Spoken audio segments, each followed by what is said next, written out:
पाठ 10 दो गौरैया। बच्चों से पूछिए, क्या उन्होंने गौरैयों को देखा है? कहाँ-कहाँ देखा है? गौरैया देखने में कैसी लगती हैं? उन्हें बताइए कि गौरैया हमारे घरों के आसपास रहती हैं, ठीक वैसे ही जैसे हमारे परिवार के सदस्य हों। आइए गौरैयों से जुड़ी एक कहानी पढ़ें। घर में हम 3 ही व्यक्ति थे, माँ, पिताजी और मैं। हमारे घर के आंगन में आम का एक पेड़ था। तरह तरह के पक्षी उस पर डेरा डाले रहते थे। एक दिन 2 गौरैया सीधी घर के अंदर घुस आईं। कभी वे किसी रोशनदान पर जा बैठती तो कभी खिड़की पर।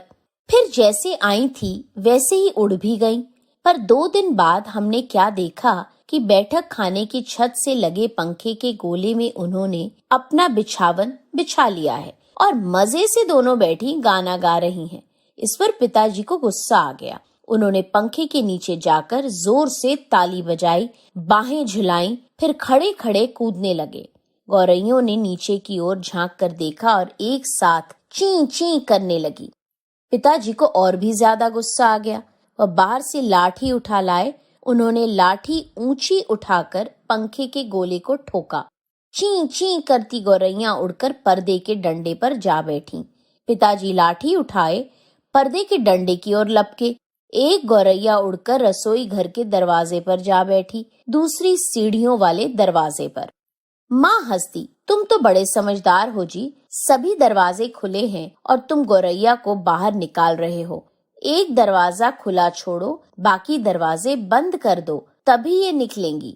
पिताजी ने मुझसे कहा, जा दोनों दरवाजे बंद कर दे।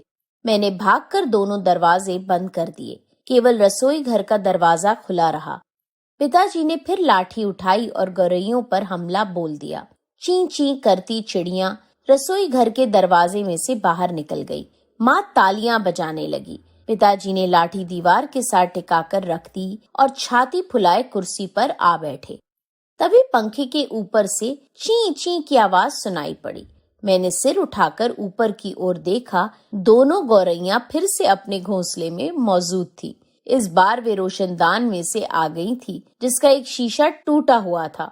पिताजी ने कुर्सी पर चढ़कर रोशनदान में कपड़ा ठूस दिया और लाठी झुलाकर एक बार फिर चिड़ियों को खदेड़ दिया।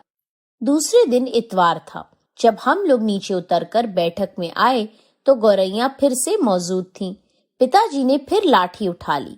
उस दिन उन्हें गौरैयों को बाहर निकालने में बहुत देर नहीं लगी। अब तो रोज यही कुछ होने लगा। दिन में तो मैं बाहर निकाल दी जाती, पर रात के समय जब हम सो रहे होते तो न जाने किस रास्ते से वे अंदर घुस आती। पिताजी तंग आ गए थे। एक दिन कहने लगे कि यह गौरैयों का घोंसला नोच कर निकाल देंगे। वह बाहर से स्टूल उठा लाए। उन्होंने पंखे के नीचे फर्श पर स्टूल रखा और लाठी लेकर स्टूल पर चढ़ गए। अब पिताजी लाठी का सिरा घास के तिनकों के ऊपर रखकर वही रखे रखे घुमाने लगे। इससे घोंसले के लंबे लंबे तिनके लाठी के सिरे के साथ लिपटने लगे। सहसा जोर की आवाज आई, ची ची ची ची। पिताजी के हाथ ठिठक गए। मैंने झट से बाहर की ओर देखा। दोनों गौरैया बाहर दीवार पर गुमसुम बैठी थी। फिर पंखे की ओर देखा। पंखे के गोले के ऊपर से 2 नन्ही नन्ही गौरैया ची ची किए जा रही थी, मानो वे अपना परिचय दे रही थी। हम आ गई हैं, हमारे माँ बाप कहाँ हैं? मैं अवाक उनकी ओर देखता रहा। फिर मैंने देखा कि पिताजी स्टूल पर से नीचे उतर आए और चुपचाप कुर्सी पर आकर बैठ गए।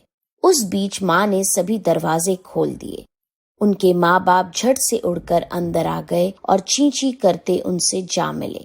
मादा गौरैया उनकी नन्ही नन्ही चोंचों में चुग्गा डालने लगी। कमरे में फिर से शोर होने लगा था, पर इस बार पिताजी उनकी ओर देख देख कर केवल मुस्कुराते रहे।